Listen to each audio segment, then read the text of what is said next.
This is the Prime Minister Anthony Albanese speaking live from the Jobs Summit and opening it up. There is so much for our country to gain from answering the generous, patient call of the Uluru Statement from the Heart. Sometime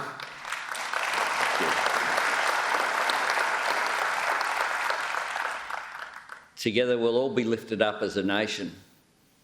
30 years ago, that wouldn't have happened. Now it happens as a matter of course.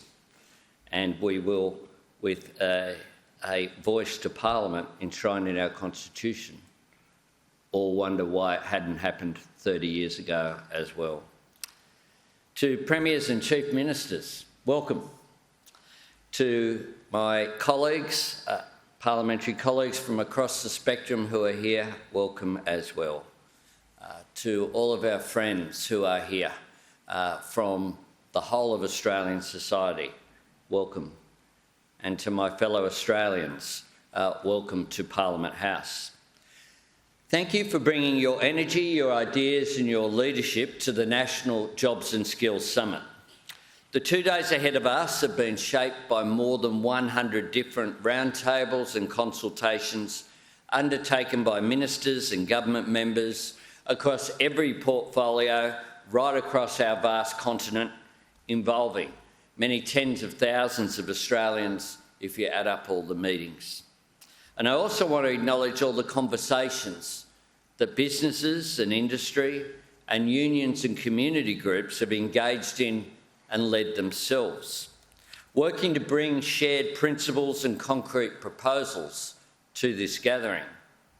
I thank you for the spirit, but also the substance of your contribution.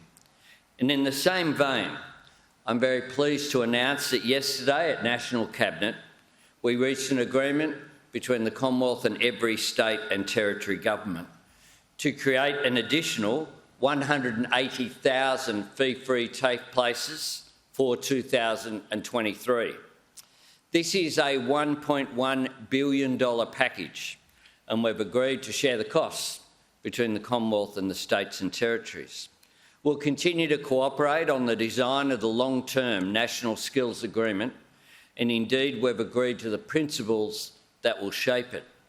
But in recognition of the urgent challenges facing our nation, we are taking action now with a $1 billion training blitz driven by public TAFE. We want to see more Australians gaining the skills they need to find good jobs in areas of national priority. And I want this to be the beginning, not the end, of the progress that we see on skills and training over the next 2 days.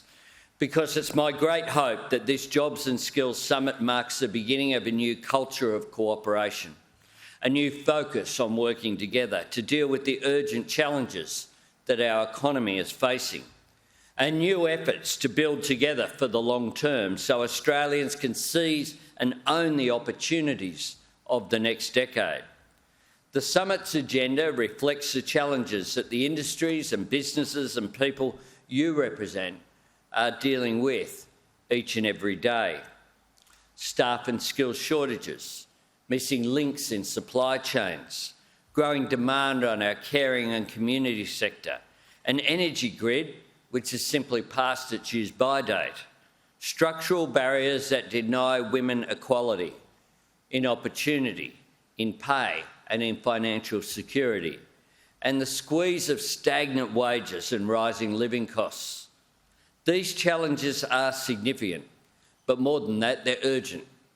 In a few moments, the Treasurer will speak to the combined pressure that these forces are placing on the budget and the economy.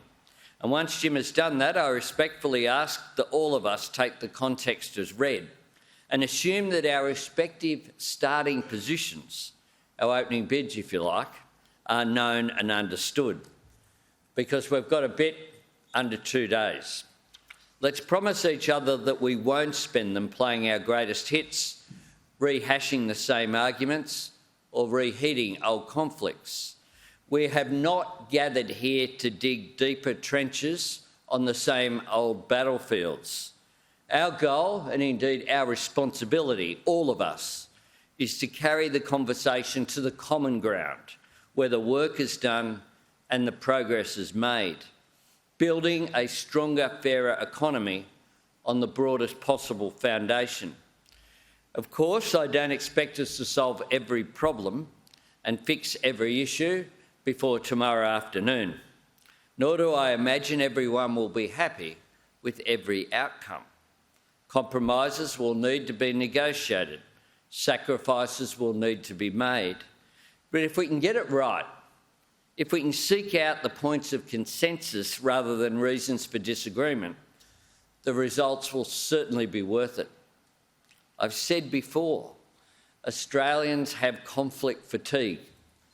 It's one of the reasons why I'm standing here as Prime Minister in a new government. They want politics to operate differently, and we intend to lead in that regard. And I must say that the way that the National Cabinet is functioning, with agreement across the political spectrum, is an example of what we are searching for and what is being achieved already.